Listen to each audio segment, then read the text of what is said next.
Breaking news. Taekwondo schools are closing across the nation in 2026, and what we're about to say will change how you think about belts, tournaments, and the very idea of protection. I want you to understand this up front. Your black belt will not save you. In the wrong environment, it can become a liability. That's a hard line, but there's a reason I open this way. The violence surge we're seeing this year has exposed a systemic problem inside modern sport. Taekwondo.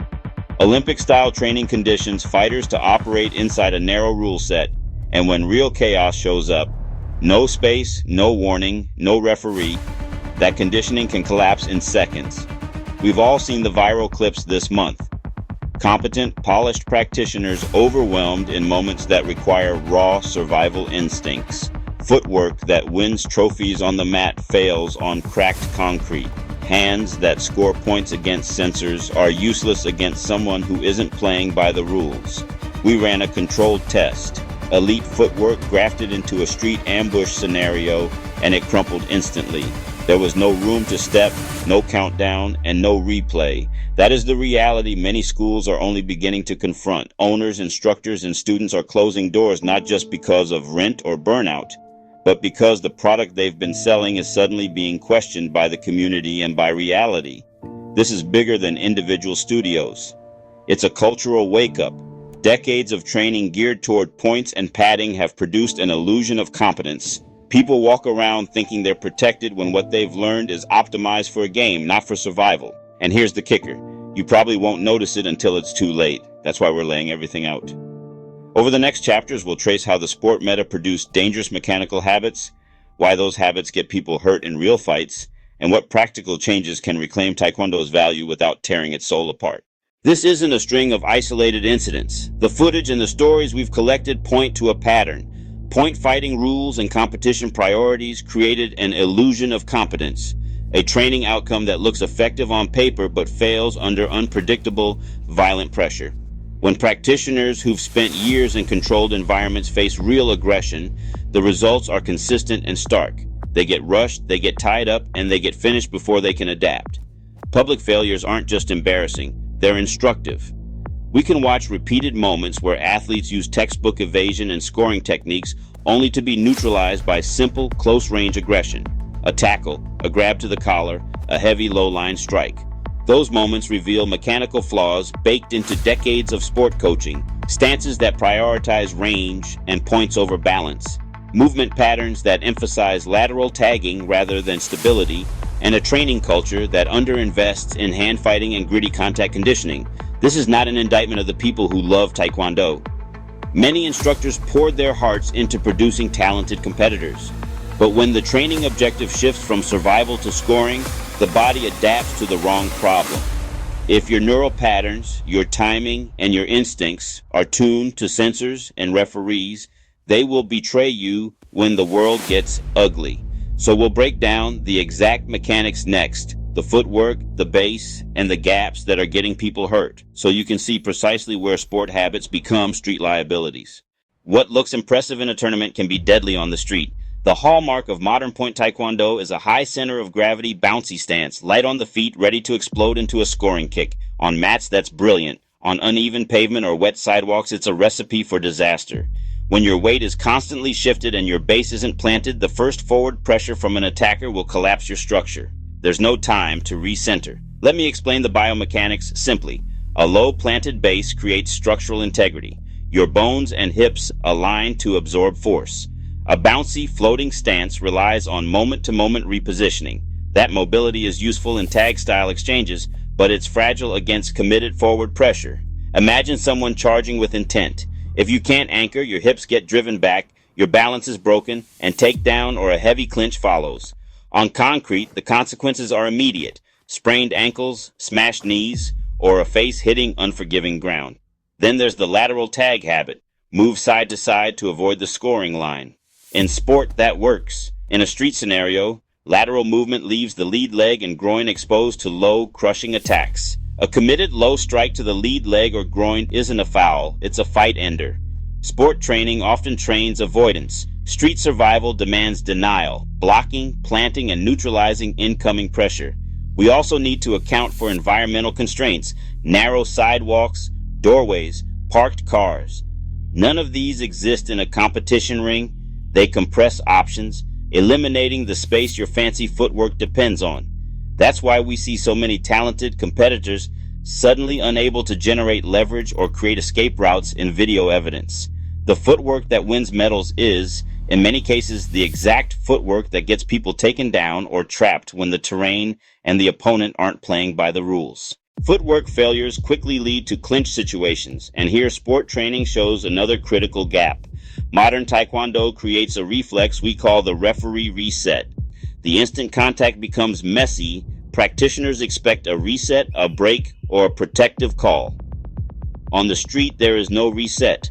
When someone grabs your collar, wraps a hand behind your neck, or initiates a street-style tackle, an athlete trained to wait for a whistle often freezes or instinctively separates in the wrong way. Hand fighting, the short, aggressive battle for grips, head position, and wrist control, is undertaught in many modern schools. Without it, students lack the technical tools to pummel off a collar tie, to create frames, or to secure space to re-attack. Neck protection is frequently absent from the curriculum, leaving students open to chokes, rear climbs, and brutal headbutts. These are exactly the attacks we see in real-world violence because they're efficient and decisive. Add to that the lack of heavy, resistant grappling conditioning. Sport resets breed an expectation. You'll be untangled quickly. Reality trains differently. Resistance is continuous, effort is dirty, and pain is a tool attackers willingly use. When practitioners haven't stressed their bodies against sustained, non-compliant resistance, when they haven't practiced defending against plunges, shepherd hooks, or tackles, they are functionally blind in that range. So the hardware problem shows up. It's not only about techniques you don't practice, it's about physical readiness, bone conditioning, neck strength, hip bracing, that gets ignored when training optimizes for points. That combination of missing skills and under-conditioned structure is why so many otherwise capable martial artists are ending up on the losing side of close quarters encounters. One of the most consequential changes in modern Taekwondo has been the rise of electronic scoring, vests, sensors, and algorithms that reward speed, angular deflection, and the light flicker kick. Those techniques are brilliant at beating a sensor. They are rarely brilliant at stopping a determined, adrenaline-fueled attacker. A flicker kick can register as a point, but won't stop someone who will walk through light contact. Over time, training priorities shifted. Heavy bag work, bone conditioning, and power generation exercises moved to the back burner. Coaches chase precision and timing for sensors. They deprioritize the repetitive, punishing conditioning drills that build knockout power and structural toughness. The result? Athletes became technically efficient in scoring, but physically softer in delivering impact that incapacitates. We're already seeing impact trends in 2026 that confirm this. More incidents where light contact scoring techniques fail to alter an aggressor's behavior, and fewer documented cases where modern sport training produced a decisive, fight-ending strike. That's not a single study conclusion. It's an observable pattern across footage, incident reports, and instructor feedback. The upshot is a false security effect. Practitioners feel prepared because they can score under rules, but they lack the determination, conditioning, and hardware to stop a threat when the stakes are life and death. This gap is solvable, but it requires an honest look at what training actually produces. Reintroducing heavy striking, structured impact conditioning, and force generation drills isn't about reverting to brutality. It's about restoring functional capability, teaching fighters how to make contact that matters when contact is the only language left. There's a path forward. The survival pivot of 2026 is not anarchy. It's a set of deliberate reality-based corrections to existing Taekwondo practice that starts with reintroducing practical, defensive tools that sport forbids but reality requires. Controlled training of knee strikes for close-range disruption, short elbows to break clinches, and targeted high hand strikes for eye and nose protection. Those are taught with strict safety protocols and progressive resistance, so skills transfer without unnecessary risk in class. Beyond technique, the training model must be stress tested. Replace the electronic vest as the final arbiter with drills against non-compliant partners who resist, counter, and escalate. Progressive high-pressure rounds loaded with unpredictability, tight spaces, uneven surfaces, verbal hostility, Train the decision-making and motor patterns that survive real attacks. Add hand-fighting curricula, grip breaks, collar defenses, framing, and neck protection exercises practiced under fatigue. Reinforce neck and core conditioning, heavy bag striking focused on hip torque and bone conditioning, and controlled sparring that includes dirty range scenarios. This isn't a repudiation of Taekwondo's heart. Its kicking arsenal, timing, conditioning, and discipline are powerful assets. The goal is evolution, not erasure. Teach students to keep kicks as a core strength while integrating close-range weapons, grappling defenses, and realistic conditioning. Instructors should audit syllabi. Ask what percentage of training prepares students for uncontested point exchanges versus contested, non-compliant violence. Rebalance where necessary. Culturally, we need accountability. Academy owners, certifying bodies, and senior coaches must stop marketing protection as a byproduct of point success. Stand up and rebuild curricula with transparency. Parents and students must demand evidence of pressure-tested skills, not just tournament rosters. So now it's on you. Will you keep playing the game that looks good on a podium, or will you evolve your art to preserve lives? If this message landed, if you've noticed the same cracks, don't stay silent.